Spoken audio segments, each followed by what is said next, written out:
20 years after that, the technology to do it will drop in price by 95%. And that pig kidney, it'll be $5,000 for a personalized kidney with your own genes. And that'll be affordable. But for the next 40 years, we're kind of fucked because good medicine costs out the butt. All right. I think. Well, let me do education real quick. Wait a minute. All right. Go ahead. All right. So, you spoke for a long time, so I'm going to answer 3 questions quickly. The first is, we actually do have an example of pure capitalism in medicine, and that's elective surgery. So plastic surgery to make yourself look better. And that price has gone down dramatically over the decades because it's capitalist. You've got time. You can ask a dozen surgeons how much it is for a breast job, and the prices are competitive. So one, we know that capitalism lowers prices, and 2, Trump has just signed the first bill in history that may actually lower prices because it will make all the doctors have to compete with each other, and all the hospitals have to compete with each other for procedures. And it doesn't just affect the people working with cash out of pocket. It will also affect people that have insurance. So this is a marvelous step in reforming our medical system and trying to bring the prices down. The second thing I wanted to say, very briefly, and you can rebut if you want to, but one of the viewers' problems is that he said Trump is a racist because after Charlotte, the riots in Charlotte, Trump said, well, there were good people on both sides. And this is another example of how the left has to lie in order to call someone they don't like a racist. There were good people on both sides. What Trump was referring to was some people that wanted to keep the statues and other people that wanted to take them down. And they both had arguments on their side. And that's all Trump was saying. In fact, he specifically said that the Nazis and racists needed to be condemned. So that's my answer to that one. Finally, I wanted to change topics for a minute. This week is a noteworthy week because in the news, Project Veritas has revealed they have a hold on. That's going to be a longer discussion. Well, then let me just give the topic and. But I got a couple things I want to say before you get there because we're going to argue a Rick, lot about this. You spoke a long time. Okay, all right. It's true, Rick. Come on. All right. Okay. Project Veritas had a whistleblower at Google, and this whistleblower spoke in a half-an-hour interview, and Did said, you know who he was talking to? Yeah, they were in a room, but the whistleblower has his face blacked out, and he said that what Google is doing. Well, he had a film. He made a film of a prominent Google executive, the executive that is in charge of this, stating that they're going to change everything, all the search engine algorithms, so that Trump can't get reelected. This is almost word for word what she said. The way Google is going to do it is that every time somebody puts a search in for a subject that would make Trump look good, nothing will come up. Or strange gaps will come up in what they search for. They showed how, and the Google executive describes it. And if anybody brings up anything that makes the Democrat look good, they'll get a million things, and it will be very difficult to find things that make the Democrat look bad. So this is very important work, and that's all I have to say. All right, so we'll get to that. I just have a couple incidental points about capitalism and cosmetic surgery. It used to be that the cheapest boob jobs in the western half of the U.S., probably the entire U.S., were done by this crazy surgeon in Las Vegas. This old guy, this guy who shouldn't have been operating at all, probably in his late 70s or 80s, dressed like a pimp, this old white guy dressed in leopard skin suits, and you would go there. I think it was like $3,000 for a pair of new boobs. Yeah, but it's $1,500 if you only want one. True. So you go there and you get the boobs, and then they put you in, you'd stay overnight in the recovery area, but there were no nurses. The women with the boob jobs, with their chests like strapped down so nothing, would be staggering around in various stages of pain and recovery, tending to each other. It was nuts. But you could get your boobs for cheap, for like a third of what they should cost. So that's capitalism slightly run amok. And if you ask those very same women to give you a kiss when they're not in the mood, they would just slap your face. It's a strange thing. I mean, you'd think that they would be very eager to please women, but somehow I don't believe that. Anyway, go ahead. They're investing. They're strippers. And Oh. though that does bring up another thing, just incidentally, like you have been, your entire professional life, you've been around naked people. And I would guess that you've never been accused of misbehavior, physical misbehavior around a naked person. I have never been accused of any sexual impropriety whatsoever by anyone ever, in any way. There is that one deal. Shall we change topics? Yes. All right, no, wait, but one more thing is my kid took a long plane flight a couple days ago, and her luggage went missing. The whole thing was like super shitty customer service and promises made, and one half of the airline not knowing where the other half of its ass is, and just kind of shitty all around.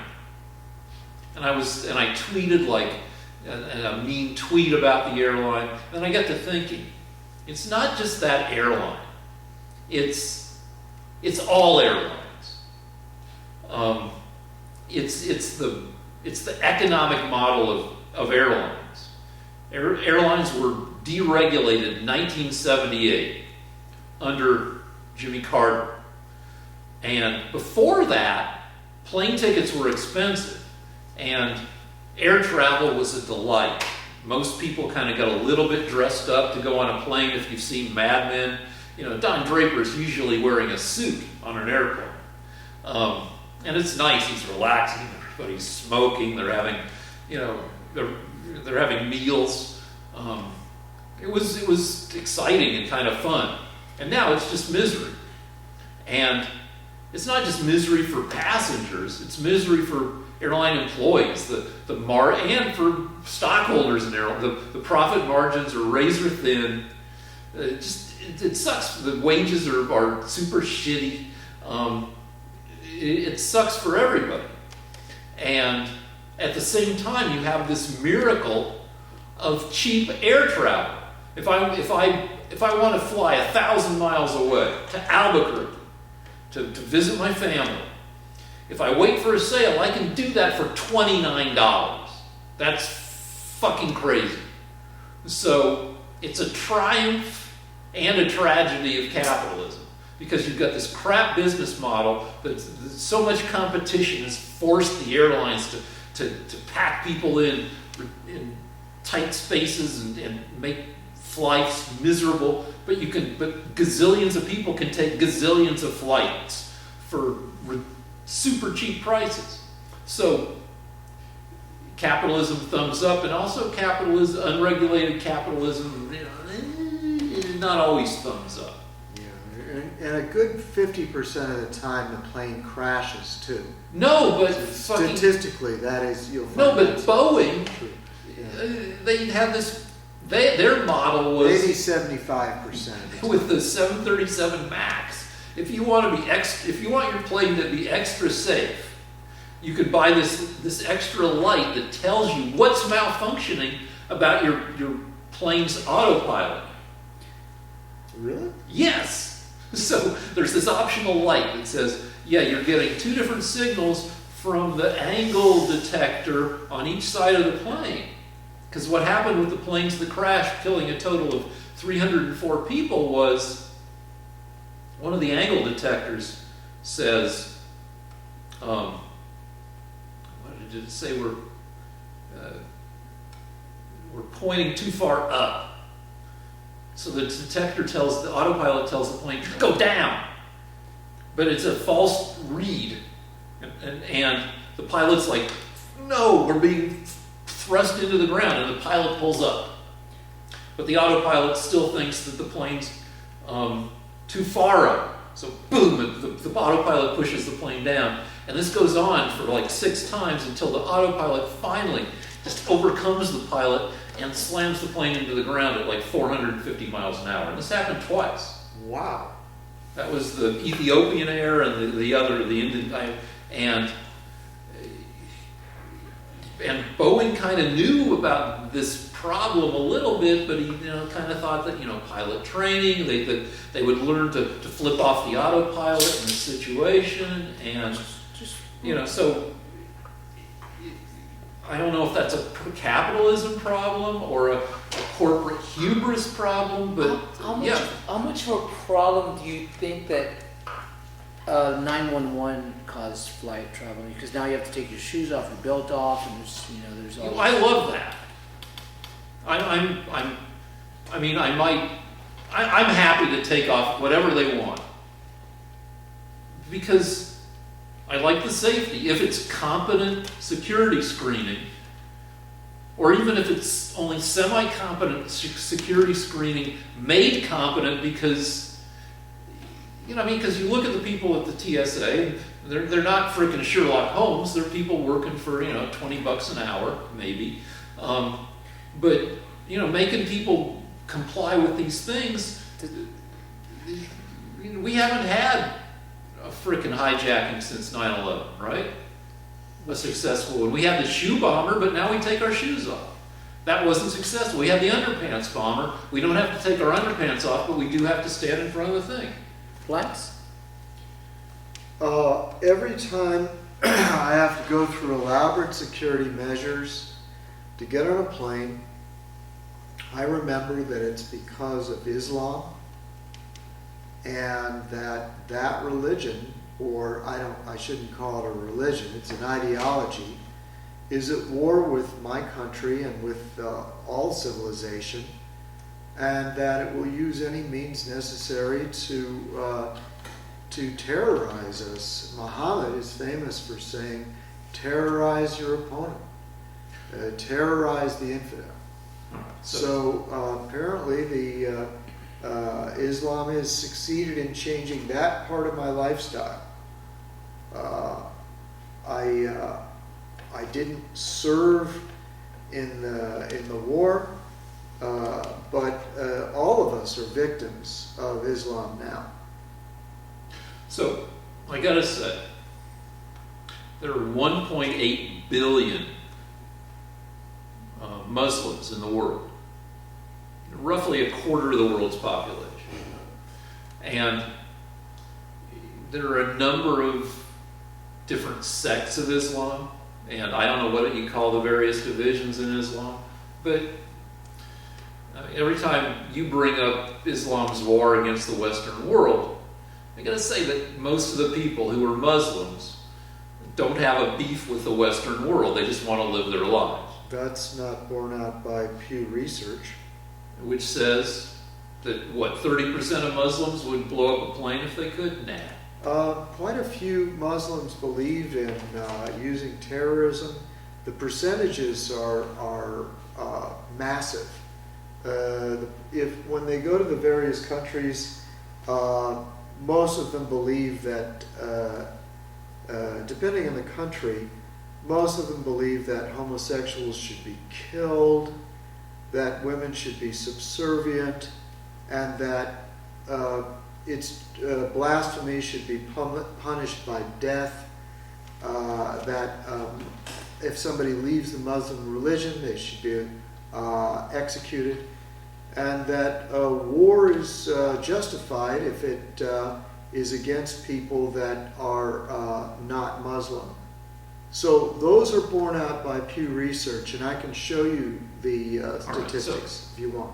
All right, so let's put it this way. Let's use an episode of Black Mirror, which is a science fiction show out of Britain. They have one episode where there's a website you can go to, and you can vote on people being killed. And if enough people choose a particular celebrity, they click on that celebrity, according to this website, that celebrity will be assassinated. It doesn't exactly play out that way. But I believe that, if you made it that easy, like if you offered most Muslims a button to click on, it said, if you click on this button, if enough people click on this button, an infidel will be killed. I would bet that the vast majority of Muslims would not click on that button. Well, I have a response to that, because we know the answer to that. In Egypt and in Somalia, 90% of the women have had their clitorises hacked off. I'm glad you brought this up. As babies. So we know that 90% of the population of those two countries is perfectly willing to mutilate a woman's genitals and prevent her from enjoying sex in her life. So I would say that the numbers are in my favor, Rick. Well, okay, so I like that, because I don't think the numbers are in your favor, because there's this. The 90% number was given by the World Organizations bound to help women. All right, so I'm fine with that. I mean, I'm not fine with the practice, but I'm fine with your statistics. Okay. There's a female genital mutilation is most widely practiced across North Africa, basically, right? That's the hotbed, right? Right. That, now, out of 1.8 billion Muslims,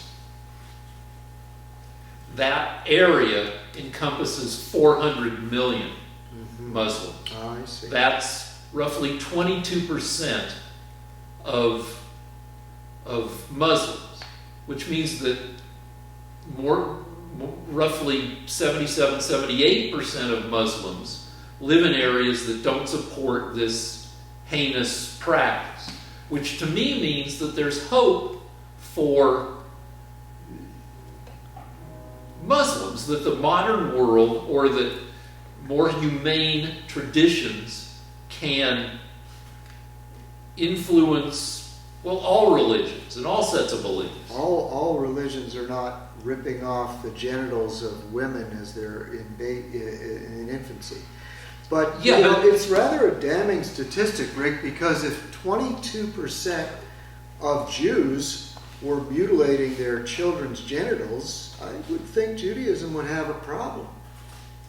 But that's not all, because Rick actually made a mistake there, because the countries that don't rip the genitals off their children, they have their own heinous they have their own heinous crimes. Rick knew that. You see, in Afghanistan, for example, if you're a Muslim man, you can marry a child under 7 years old. All right, but let's not do the whole litany. It's quite common.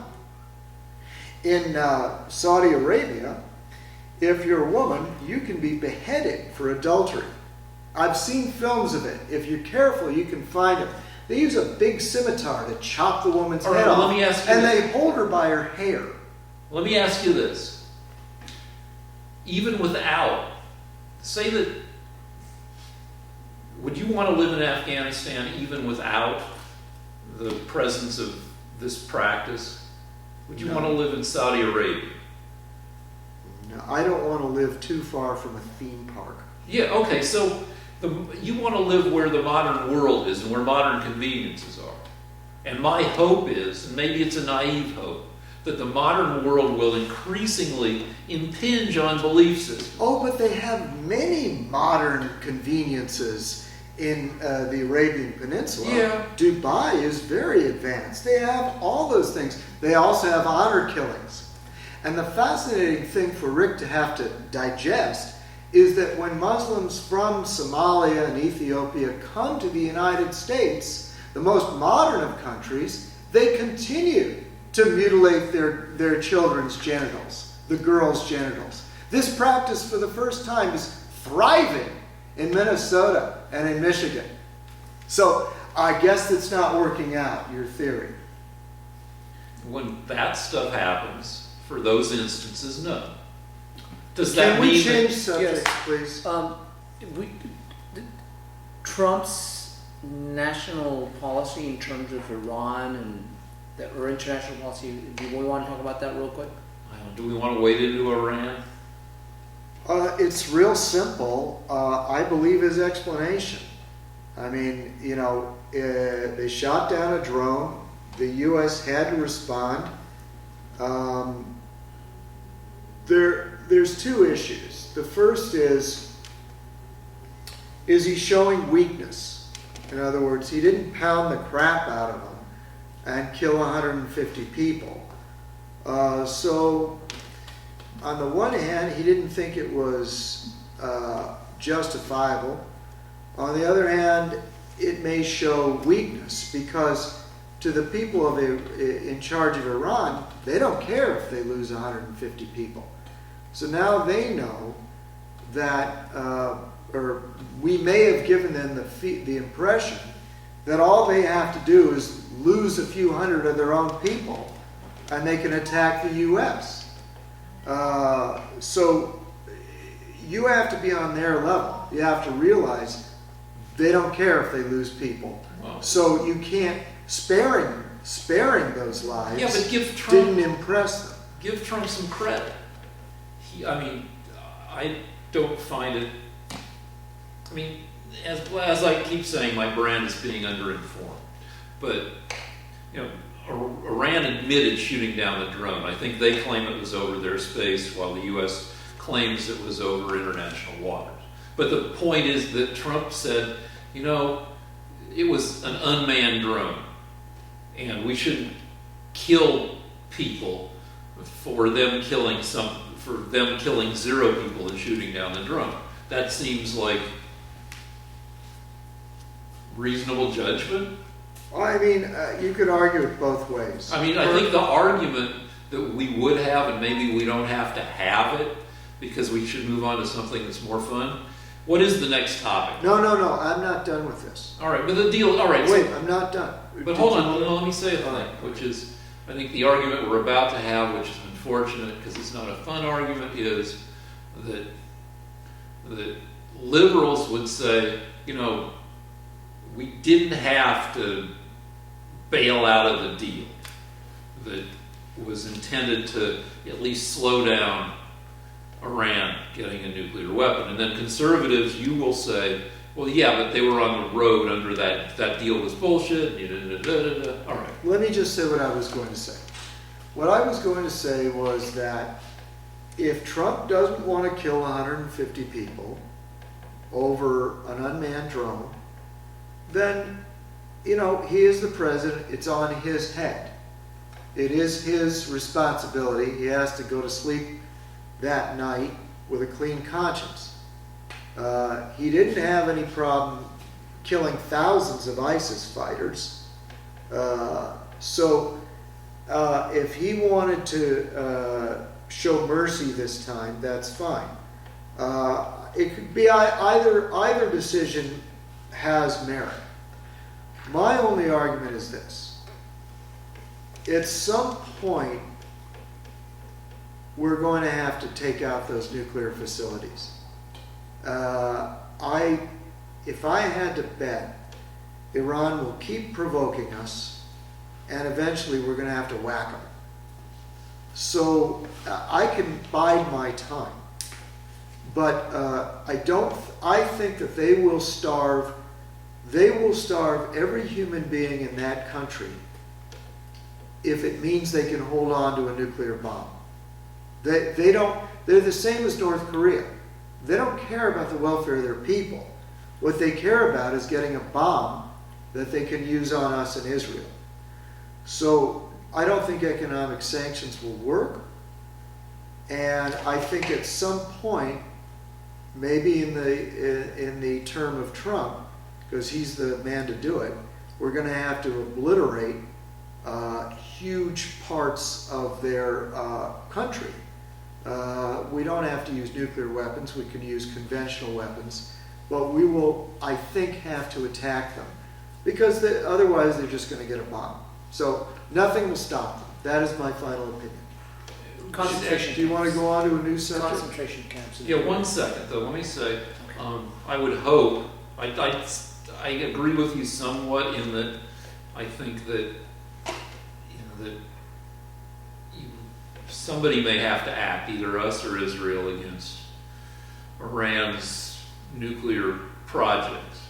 I would hope that our intelligence is good enough that we don't have to obliterate huge swaths of the country. Well, here's the situation. I know their stuff's well distributed and well hidden and deep underground. Well, it's going to have to be both Israel and the U.S. It'll either be only the U.S., but I don't believe Israel can act alone. If they did, it would be a desperate move because their air force isn't big enough to do what has to be done. But because Trump is in office and not Obama, he would have supplied them with the most advanced bunker busters. That is, bombs that can penetrate deep into the earth under mountains to destroy Iranian nuclear facilities. So my concern is not that we will intentionally kill civilians, but that there will be radiation leaks that will kill thousands of civilians. I don't know how we could do this without destroying radioactive facilities. I know that, how you do it. Oh, how do you do it? You just blow stuff up, because what spreads radiation are nuclear explosions.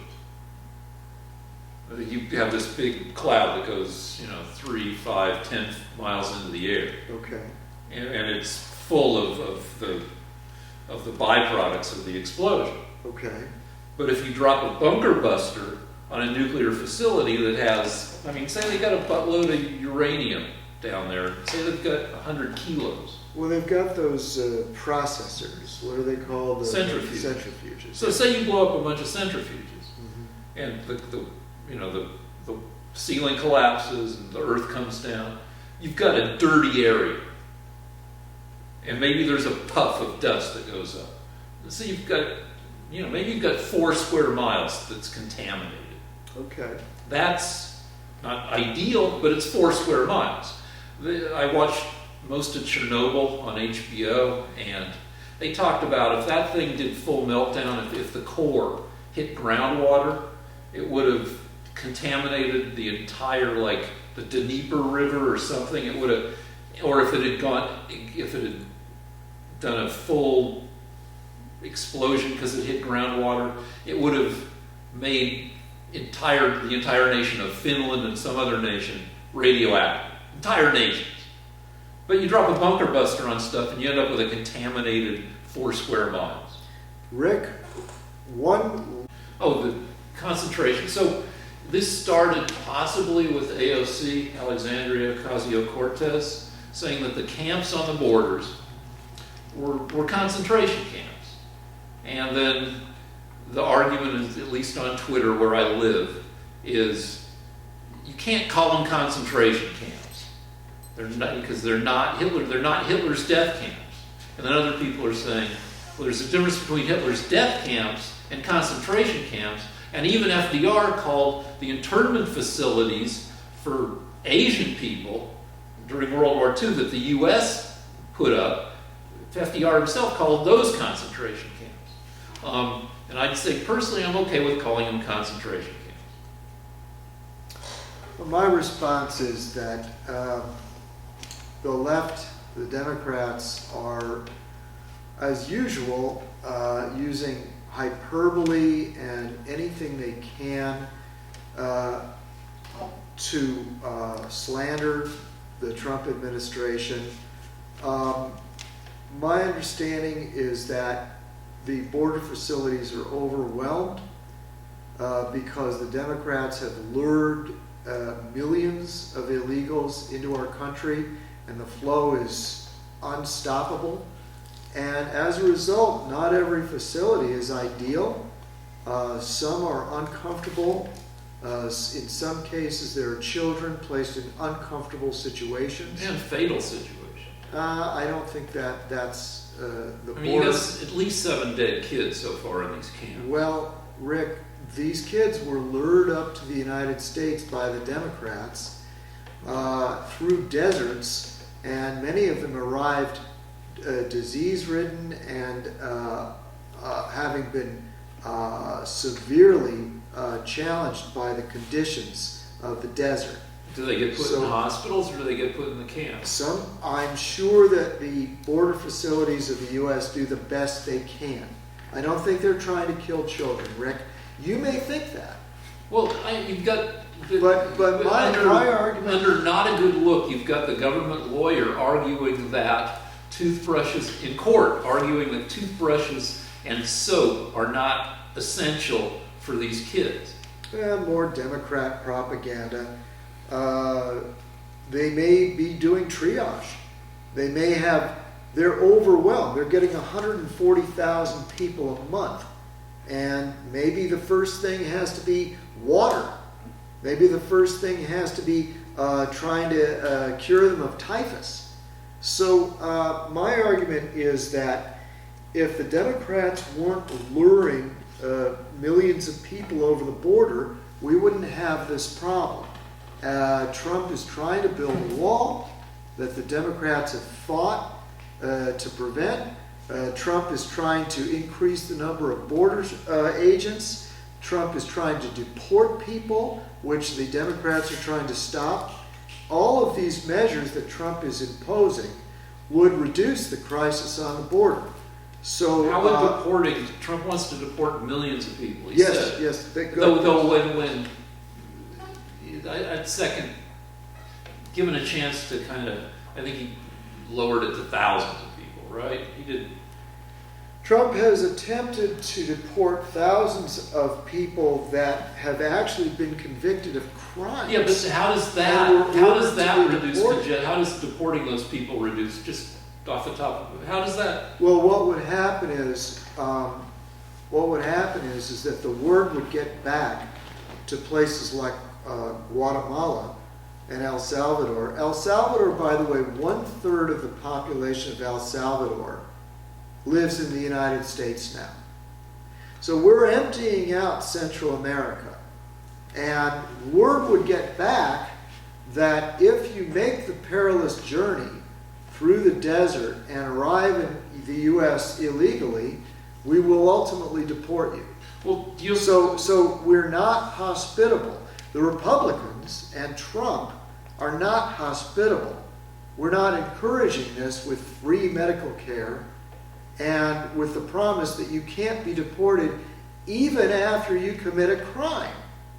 Now, the Democrats are the opposite. The Democrats say that if you manage to get here, we will give you a lawyer, we will give you free medical care, And we won't deport you even after you've been released from prison for committing a crime on an American citizen.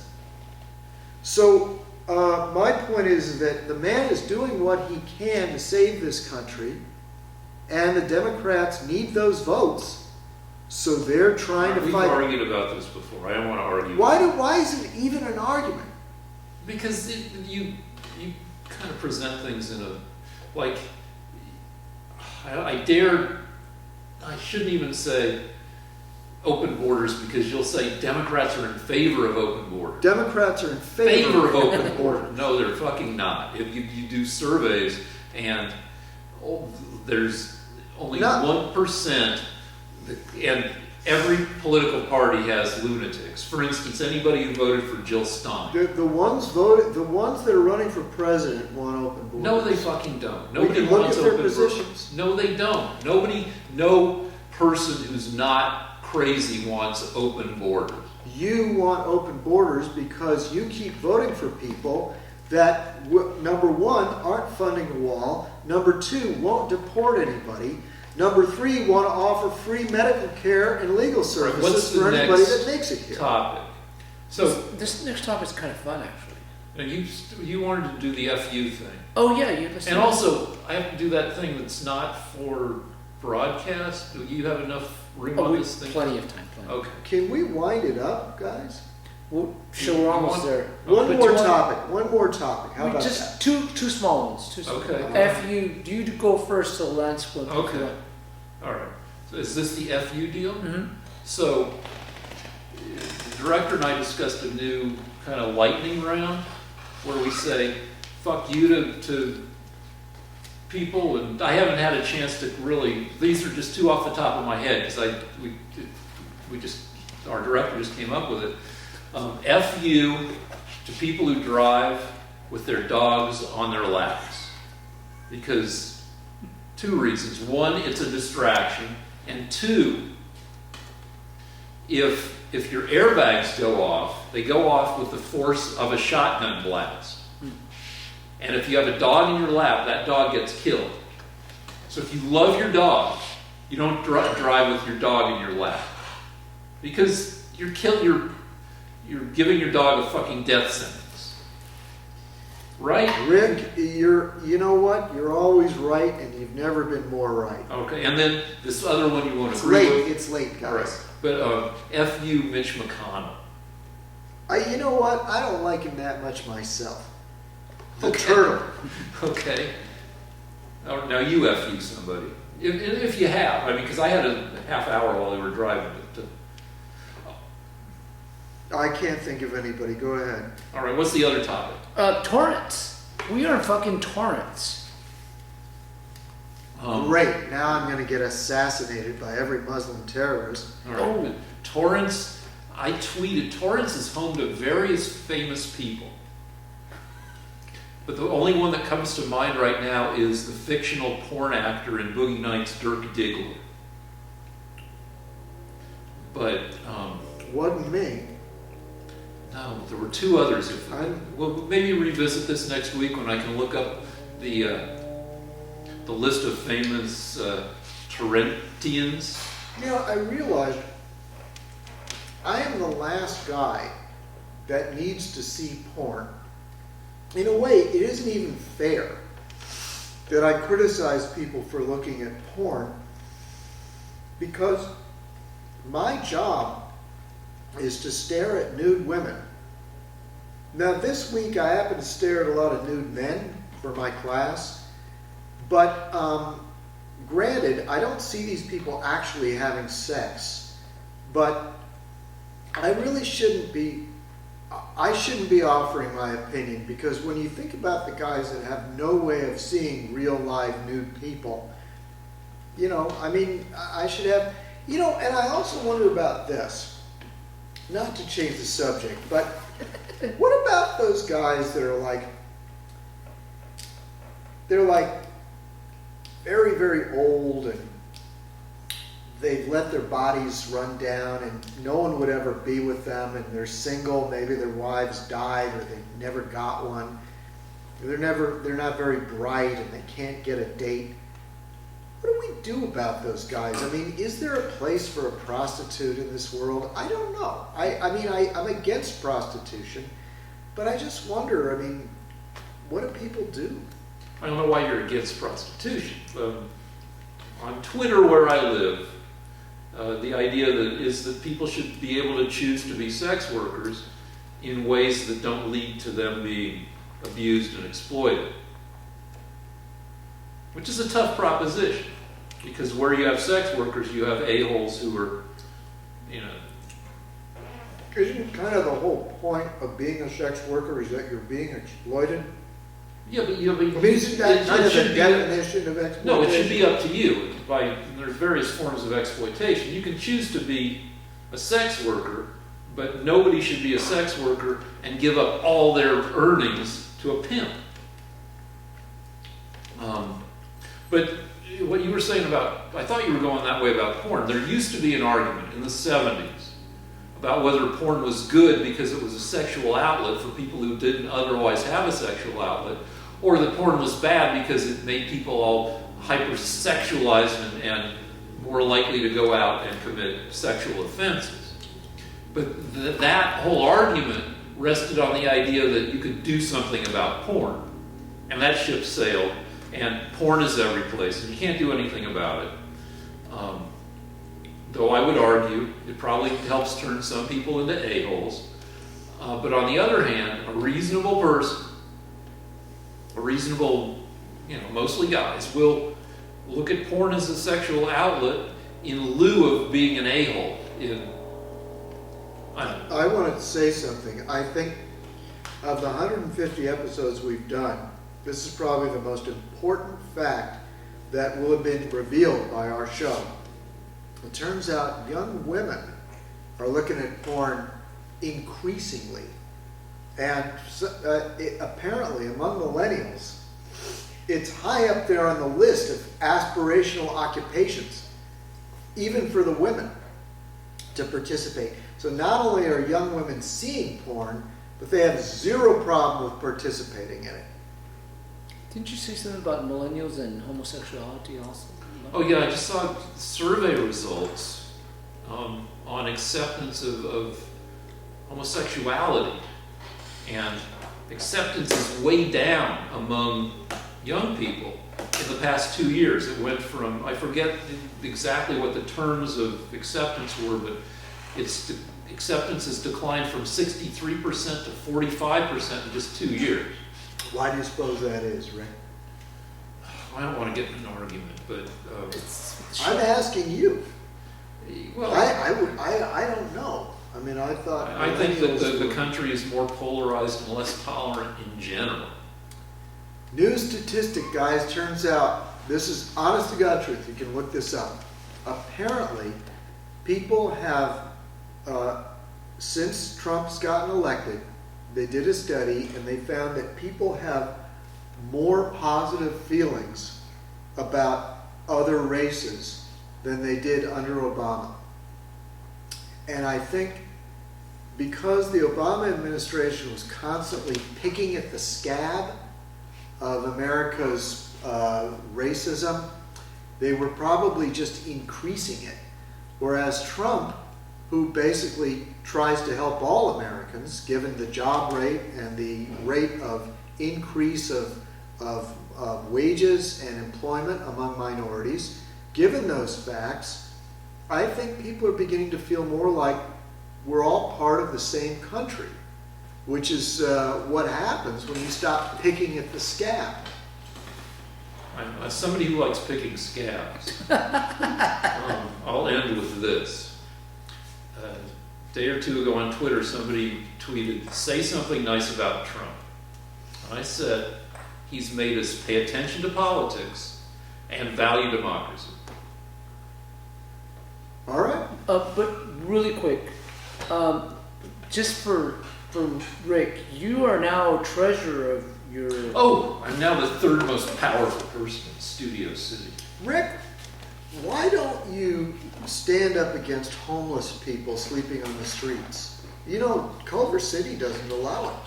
Well, because just standing up against homeless people in your community is NIMBYism, not in my backyard, which is, all right, we've got a problem. I mean, the homelessness problem in LA is pervasive. It's all over, right? It's a nightmare. We're becoming a third world city because of Democrats like Rick, who won't. Now Rick is now in government, and he has a chance to strike a blow for his community. Our homeless women, it's a problem. It's probably the problem that's. I can only speak as a private individual. I'm not speaking for any city organization or anything, but in my opinion, it's the number one issue that people hope that local government can address. So what are you going to do, Rick? Well, there's one thing a start might be to address a problem with homelessness that it's not really that bad in Studio City, but it's terrible downtown, is the garbage problem. The waste, downtown on Skid Row, the garbage problem is really bad. There's just a lot of garbage, which rats get in there, disease gets in there, it's bad. So one solution for that is to have more trash pickups downtown. And one thing that I would do that I'll bring up at City Council is to look at Studio City and see if we have a sanitation problem involving homeless people that can be ameliorated somewhat by more effective trash removal. That doesn't get rid of the homeless people. But you can't. There are various things nothing will eliminate homeless people. Well, one thing you could do is enforce the vagrancy laws. Yeah, but that turns out to be a NIMBY problem, where you're forcing them from one place to another place, okay, or you're forcing them into facilities that haven't been built yet. Okay. One thing you can do is to make sure that cops are informed, that homeless people are, depending on what your view of homeless people is, you may have, various degrees. You may think that homeless people can be dealt with, in a reasonable way or not. The statistic that I've been told a lot is that 1/3 of homeless people are mentally ill. Mentally ill people are hard to deal with reasonably, though not entirely, because a lot of mentally ill people, if you can get them on meds, can be made much less mentally ill. But that leaves 2/3 of homeless people who have different situations and who can be dealt with reasonably. You hook them up with services, you see what they need to maybe get back on their feet, or at least to be able to live in a way that's less horrible for them and less horrible for the community. Now that you're in government, Rick, what are you going to do? Well, thing one, like I said, is see if we have a sanitation problem. Yeah, I don't give a shit about trash removal, Rick. Well, I want to know what you're going to do. Trash removal is a Band-Aid.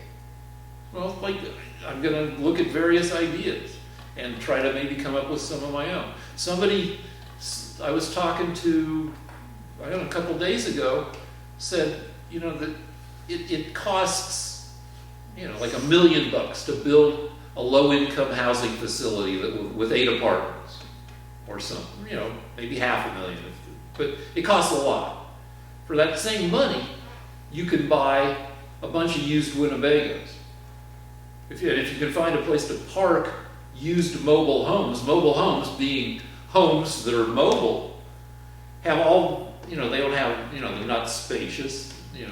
Your shower may be 18 inches by 18 inches, but they have most of the things you need to live, and they're cheaper than building facilities. So that's another solution to look at. Is that a thing to, can we put people in mobile homes? A lot of people have developed that solution for themselves. There are mobile homes parked all over Los Angeles that have people living in them. A lot of, by the VA, a lot of mobile homes have Vietnam vets living in them, so they can get treatment at the VA and have someplace to live. One of the problems what the Democrats did was they passed a law that it's legal to sleep on the street. And the only way you can get someone off the street is if you could put them in a facility in your area. Now, I believe that what Rick should do is make it his cause to do two things. One, build a facility where people that are mentally ill will be committed and put into these places and treated for mental illness. You have to change the law to do that. Then change the law. And number two, the city that you're trying to move the homeless person from should not be responsible for where the homeless person goes, because the land in Los Angeles is too valuable. What should happen is the various municipalities in the LA region should buy up a cheap piece of land out in the desert, out in the boondocks in the countryside. They should throw up some military Quonset huts with a fence around it and say, look, you violated our laws, we're going to put you here. And those of you that are mentally ill will receive treatment because you are now people that have violated the laws and no longer have the same rights as everybody else. We've been throwing up camps and huts and housing people, and it's not going so great. I don't think it would go so great, for homeless people. Okay. Well, that's why nothing will change with a Democrat in office, and I rue the day that you were elected.